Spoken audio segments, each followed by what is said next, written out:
Hey there. Welcome to Dean of Games. Here's one that came in the mail today. This one from FatNastyNerd Runthroughs, which really couldn't possibly describe Seth, who runs that channel, any worse. He's not fat. He doesn't appear to be nasty. He may be a nerd, but in any event, he's a nice guy. He does a nice job, and I'm going to plug his channel a little bit. Fat Nasty Nerd Runthroughs. There's a space between nerd and runthroughs. Look him up.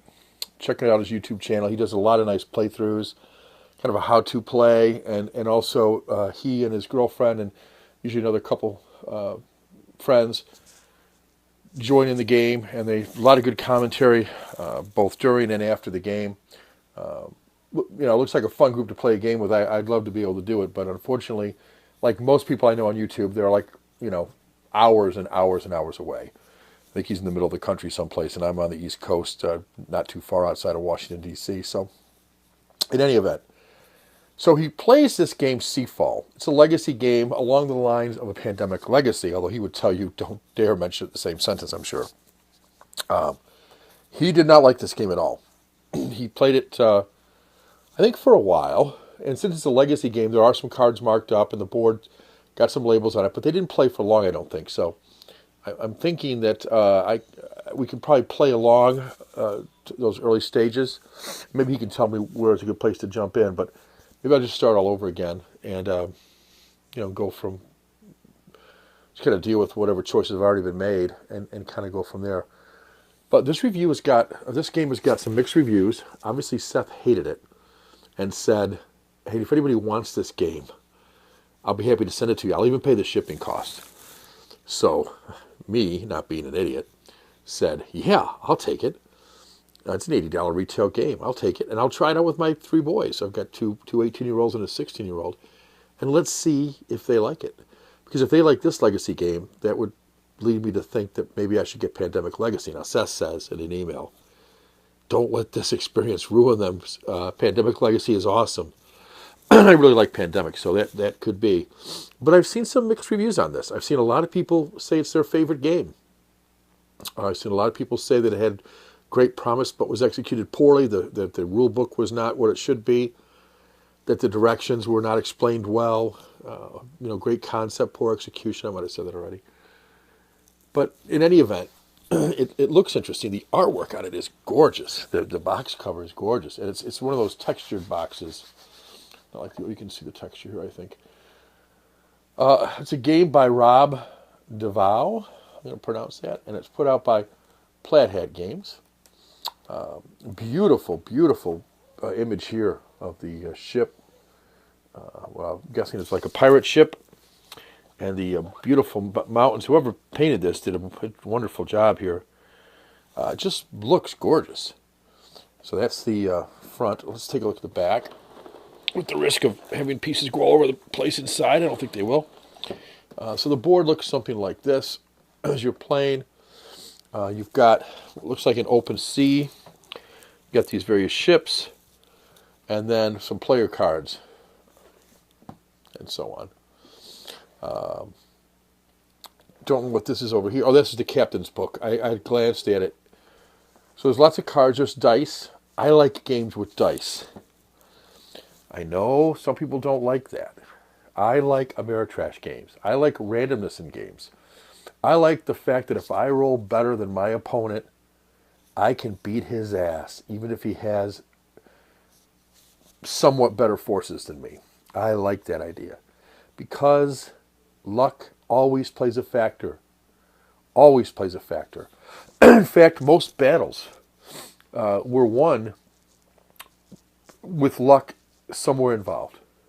Perhaps not, utmost, but luck played a role, whether it be Gettysburg, whether it be World War II, whether, or Vietnam. There's battles, skirmishes, and you talk to soldiers that were in Vietnam, and I have, where they got lucky. I'll give you an example. A friend of mine, quite a bit older than me, because I was nowhere near old enough to go to Vietnam, but he went to Vietnam, and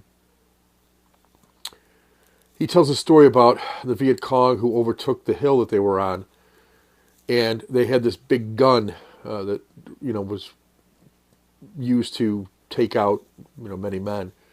But the Viet Cong surprised them before they could fire the gun, and they get chased off the hill. Basically, the Viet Cong took it, and when they went to fire the gun, what they didn't know was there was a what do I want to call it, like a backfire from it. So in other words, if you stood behind it when it fired, it was going to discharge quite a bit out the back. And all these guys line up behind it to try to line this thing up, 6, 8 guys to try to line this gun up to where they could shoot where the Americans were. And when they fired the thing, the backlash killed them all, which is, humorous now. Probably wasn't humorous. Well, it probably was humorous then to these guys, but that's pure luck. I mean, had even a few of them not gotten behind it, they could have reloaded and fired again, but instead they all died, and they were able to get the hill back and eventually win that battle. So luck. I like luck. And it doesn't take, watch any episodes of Star Trek, you'll see lots of luck there, right? So here we go. 14 and plus, 3 to 5 players. I'll probably have 4. That's good. 90 to 120 minutes per session, I believe this is what it's saying. Now, I understand that some sessions might only be an hour. May only have 3 turns, is what I'm reading. Depends on what the session is. So, a lot of stuff up here to unleash hell. Here's the starting contents. But inside, I'm going to show you that in a minute, there are all sorts of boxes. I think there's 11 boxes, if I'm not mistaken. But we'll see. Let's see. And does it say on the board how many there are? I hope it's not 12, because one's missing if there is.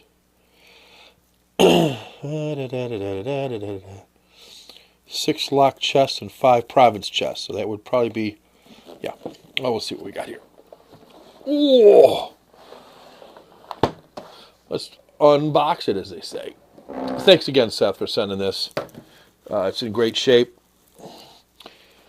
There's some stickers that we haven't even put on yet. So Seth put on one of these, obviously, Island A, but none on the rest of them. So put on Island A here, none of the rest.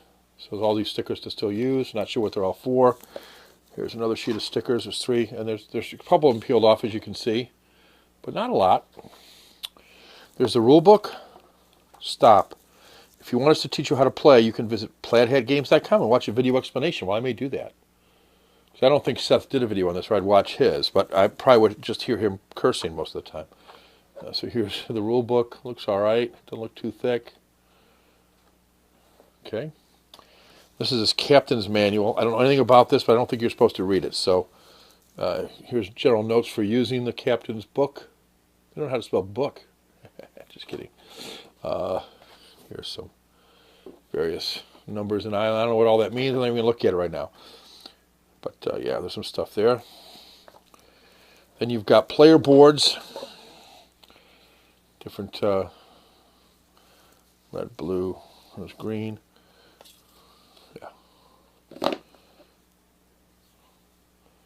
Sorry, I'm holding it bad. I'm looking at it, but not holding it where you can see it. Red. There's all these different player boards. He wrote a couple names in, but that's easy enough. I could just white that out if I want to and write over them. I don't know why I would, but I could. The board, which I'm not going to open up, but it's pretty big. There's islands and so on. And then this is something probably to keep track of things. Good supplies. Okay. So we put the goods on various, here's some cards, and you put some stuff there. Back is just blank, so this probably goes alongside the board. Oops, sorry about that. Here we go. Then inside, here's the boxes I was talking about. Move this camera over here a little bit if I can. Get it wedged in here pretty tight, but can I move it? Whoa. Here we go. Technical difficulties aside, here's what we're looking at here. These treasure chests. These are all sealed. Well, this one's been opened. So inside, you see there's a couple of ships and a couple tokens. I don't know what they're for, and then some other stuff in here. I'll get to that when I get to that. But we open that whenever it tells us to, I suppose. And I'll have to read the directions to see. But you can see there's a lot of cards with this. There's these little things here. I fell out of this. What goes down in here? I got an empty spot there.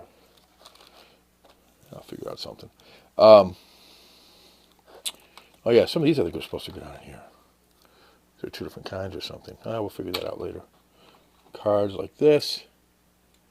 A lot of them. These kind of squarish tokens that have different things written on them. I think that's a deadly, if I'm not mistaken.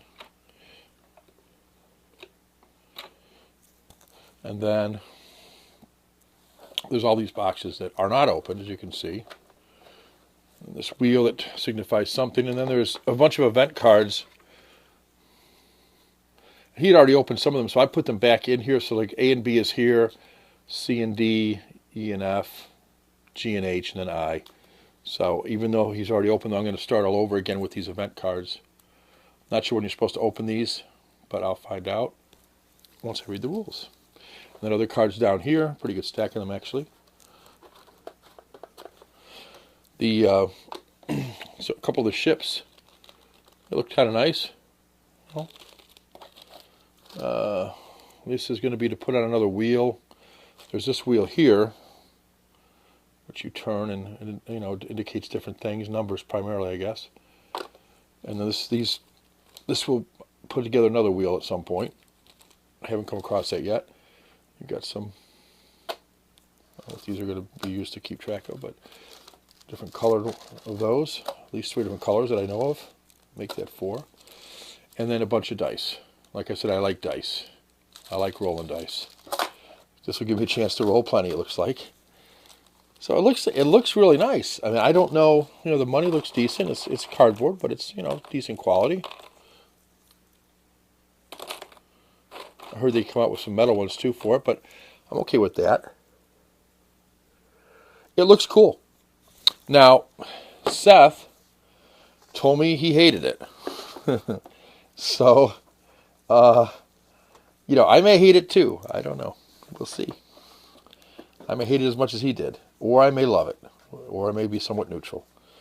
It may be the kind of game that people aren't neutral on, if you follow me. That either you love it or you hate it. I'll find out soon enough. Well, that's Seafall. I showed it to one of my boys tonight.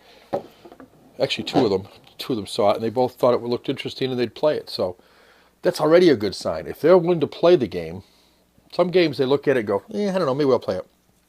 They like the look of this one. I showed them some of the pieces, and they like the look of the cover art. They may get very discouraged. It may be slow moving. I don't know. I'm not sure if it's a cooperative game. Normally, I think the legacy games usually are, but I don't know that. I haven't done a lot of research on it yet. So, you know, we're coming in blind on this thing. Other than Seth hated it, and I got it for free, and I saw it was an $80 retail game. That's all I know. So we shall see. I've been fairly happy with Plaid Hat games of the ones I've seen. You know, so we'll see. We'll see what it's like.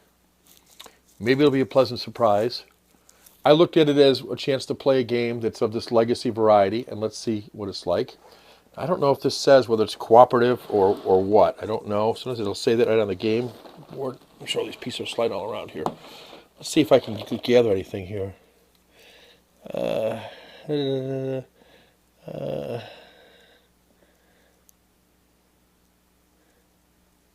Yeah, it looks like it's going to be it's not a cooperative game, I don't think, from what I can see. And that's okay. So Legacy style, it says here, I'm reading over here on this long intro here. It's a legacy style game, meaning that some of the actions of one game carry on to future games. All islands are explored. You will learn more about them and the history of the world. The provinces are raided. Enmity between the provinces will grow and bloom. Your ships will grow faster. Your advisors will gain more expertise. As you explore the world, the materials will come into play.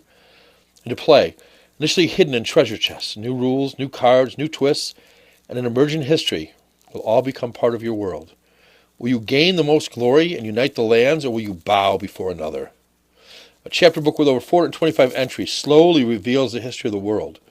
The choices you make in this book will shape your game and your world. Name islands, ships, advisors, provinces in your capital city. Make the world your own.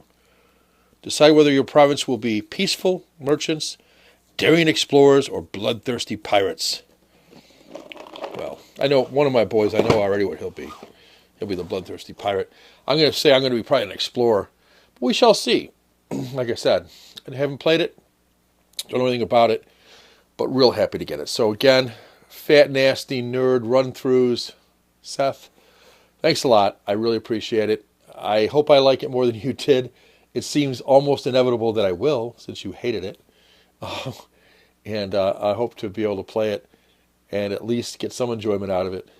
Whether we finish it or whether we decide it's not for us. I hope we get some enjoyment out of it. I probably will.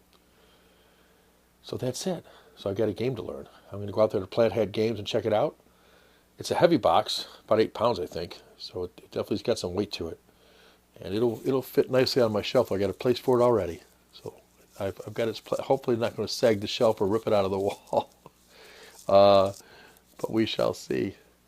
All right, guys. Take care. Dino Games.